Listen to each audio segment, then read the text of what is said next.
Next question. Is it okay to put local business schema on supporting location pages and assign the S3 cloud page URL of that page in the ID field? No, don't do that. Because if it's local business schema, it should have a physical location. And if they're supporting location pages, they're locations that are served from that one physical location, that GBP, right?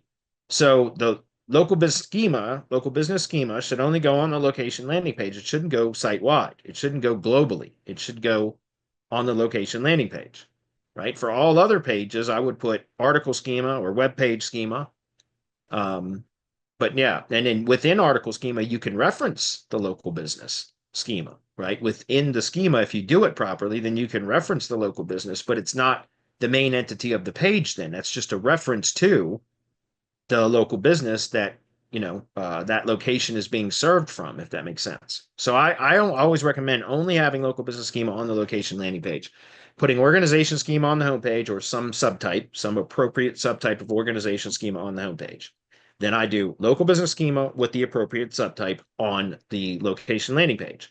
For all other pages on the site, I typically do article schema or web page schema.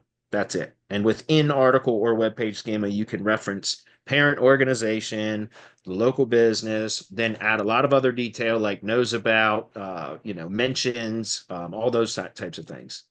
So I only put local business schema on the location landing page, period.